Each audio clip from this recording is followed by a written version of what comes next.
Damai sejahtera yang dari Allah Bapa yang melampaui segala akal dan pikiran manusia, kiranya menyertai kamu dalam Kristus Yesus, Tuhan dan Juru Selamat kita.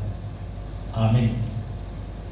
Jemaat yang dikasihi oleh Tuhan Yesus Kristus, pada minggu ini dengan topik Minggu Dilo-Dilo Bani Jehovah Ibagas Asosakan, yang sekaligus di GKPS menjadi Minggu Belajar Firman Tuhan, diambil dari kitab Mazmur 107 ayat yang ke-23 hingga 32. Demikian firman Tuhan. Ada orang-orang yang mengarungi laut dengan kapal-kapal, yang melakukan perdagangan di lautan luas. Mereka melihat pekerjaan-pekerjaan Tuhan dan perbuatan-perbuatannya yang ajaib di tempat yang dalam. Ia berfirman, maka dibangkitkannya angin badai yang meninggikan gelombang-gelombangnya. Mereka naik sampai ke langit dan turun ke samudera raya. Jiwa mereka hancur karena celaka. Mereka pusing dan terhuyung-huyung seperti orang mabuk dan kehilangan akal. Maka berseru-serulah mereka kepada Tuhan dalam kesesakan mereka, dan dikeluarkannya mereka dari kecemasan mereka. Dibuatnyalah badai itu diam, sehingga gelombang-gelombangnya tenang.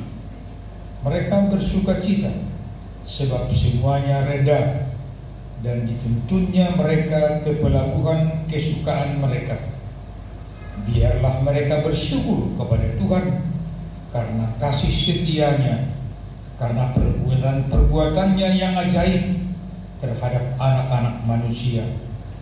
Biarlah mereka meninggikan Dia dalam jemaat umat itu, dan memuji-muji Dia dalam majelis para tua-tua. Demikian jauh pembacaan firman Tuhan untuk kita pada pagi hari ini. Yang dikasihi Tuhan Yesus Kristus, Alkitab kita membuat judul Mazmur 107 ini nyanyian syukur dari orang-orang yang ditebus Tuhan. Dalam kitab Perjanjian Lama, kalau dipakai kata yang ditebus, mereka harus ingat mereka pernah menjadi hamba dan menjadi merdeka. Mereka pernah menderita di Mesir dan dituntun Tuhan ke tanah perjanjian. Artinya ada perubahan hidup 180 derajat.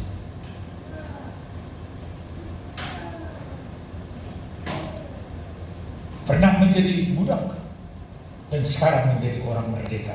Itulah orang yang ditebus. Dalam kitab Perjanjian Baru, mereka yang ditebus adalah orang Kristen, orang yang percaya kepada Tuhan Yesus.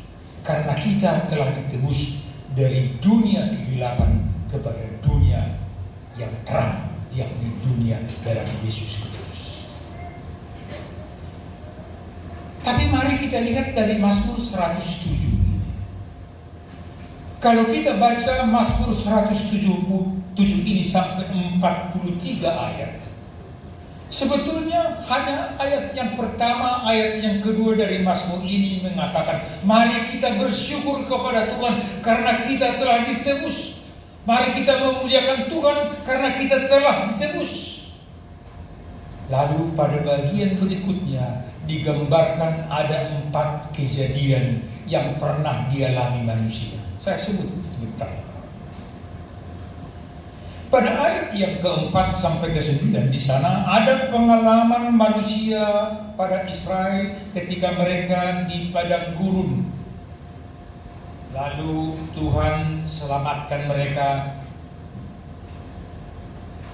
Ketika mereka berjalan pada malam hari dan siang hari dari tanah perhambaan Mesir menuju tanah Kanaan, Tuhan siap menjadi tiang awan dan menjadi tiang api, artinya Tuhan selamatkan mereka.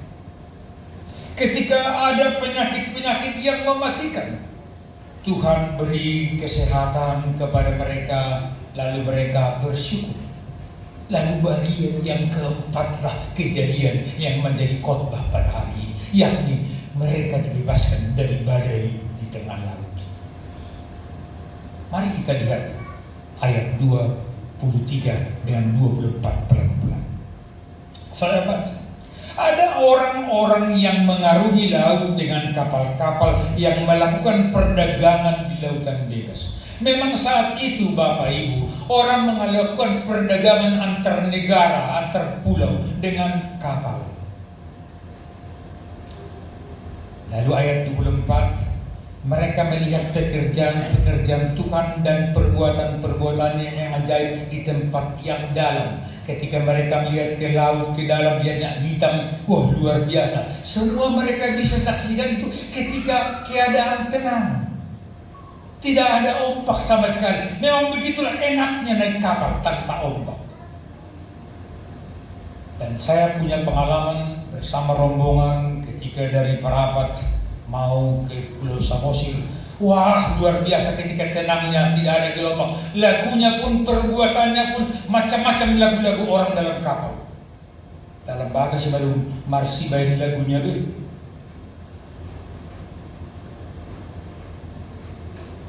Begitulah. Karena tenang. Lalu kita berbuat semau kita.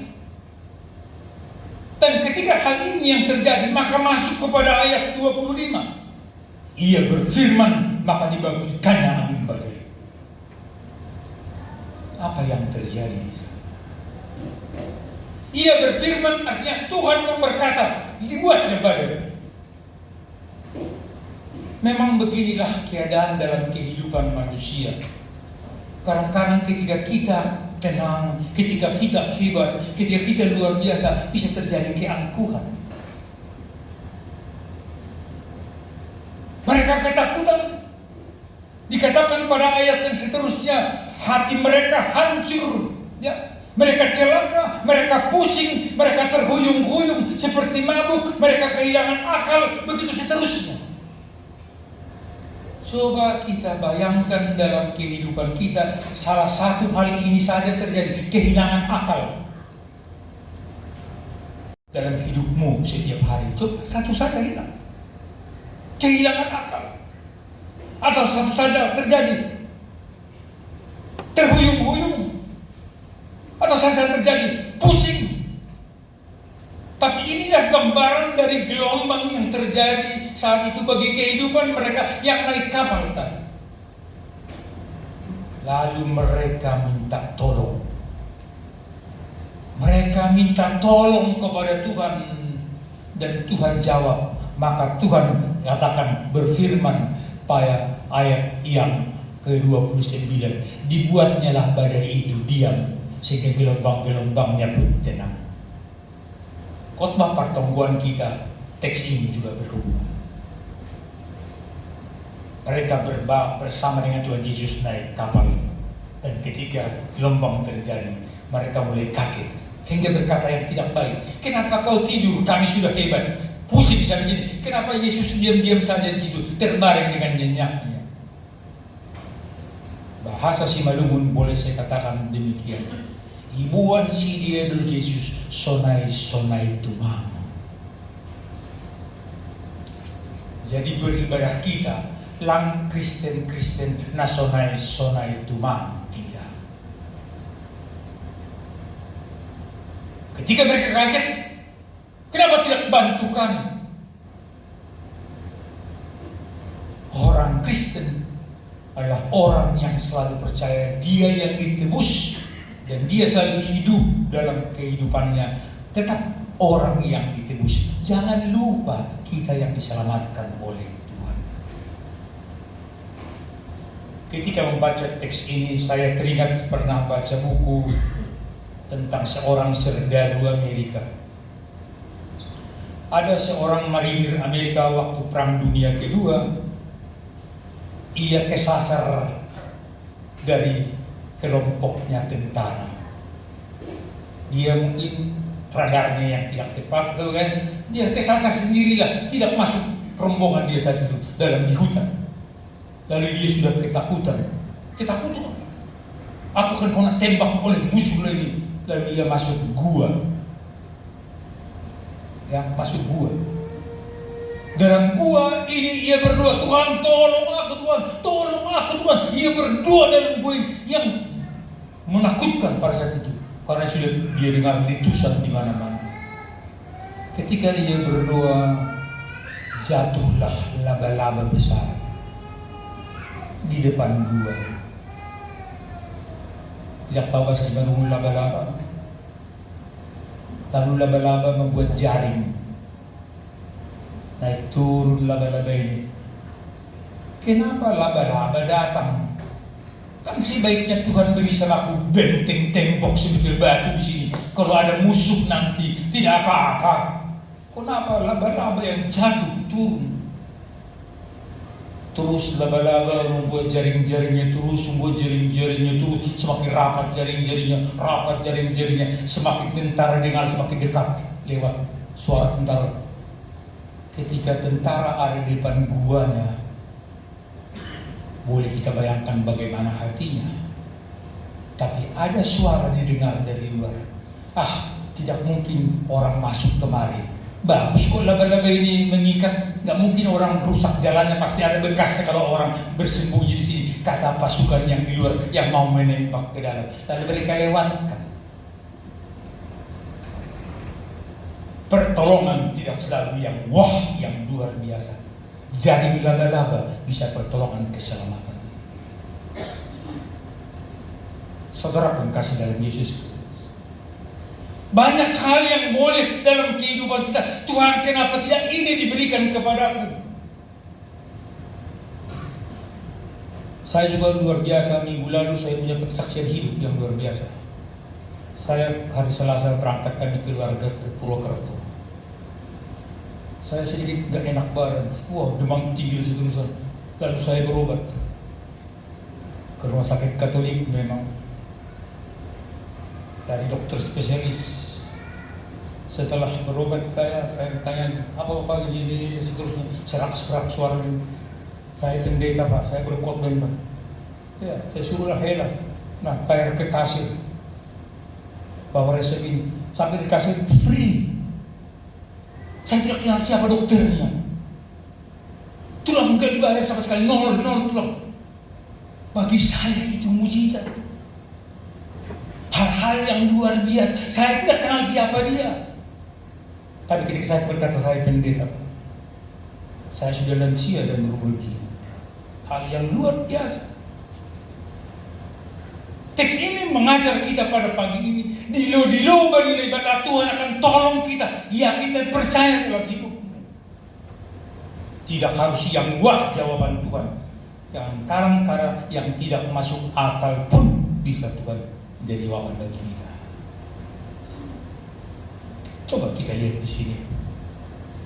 Lalu Tuhan katakan kepada badai, diam. Mari berikan tenang. Badainya pun tidak ada lagi. Semuanya reda. Dituntunnya mereka ke pelabuhan. Dan sampai mereka di pelabuhan, mereka mengucap syukur, berterima kasih kepada Tuhan. Saudara yang kasih, hari ini kita masuki minggu pelajar untuk pelajar. Teks ini mengajar kita supaya belajar berdisiplin. Belajarlah kita untuk belajar menghadapi kesulitan.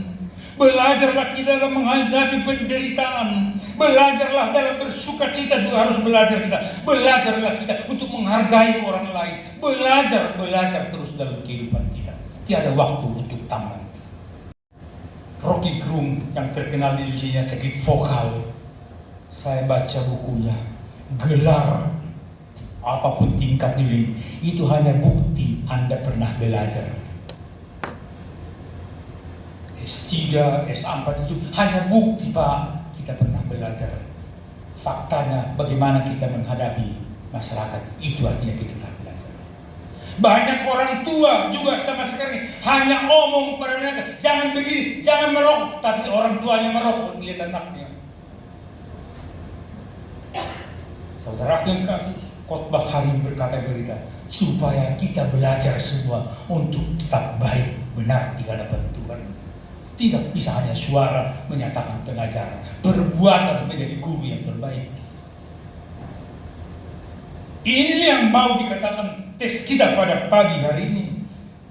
Belajar untuk tidak berputus asa dalam kesulitan apapun yang kita hadapi. Tapi arahkanlah hati dan pikiranmu kepada Tuhan. Tuhan Maha Kuasa.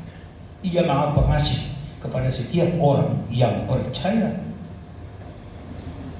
Maka dipakai kata ditebus. Kata ditebus tadilah meyakinkan kita bahwa Tuhan itu pasti menyertai dan menyelamatkan saya dalam hidup saya. Kata ditebus. Mazmur 107. Puji-pujian orang yang ditebus. Nah, ibaluah. Artinya, ingat kata ibaluah. Tuhan akan tetap membebaskan kita, menyertai kita. Asal tetap kita berjalan di jalan yang benar. Yesus berkata, akulah jalan, kebenaran, dan hidup. Kita berdoa. Terima kasih ya Tuhan, firman-Mu yang menyapa kami pada pagi hari ini, agar kami tetap percaya akan kasih-Mu dan kuasa-Mu apapun tantangan dalam kehidupan kami sehari-hari.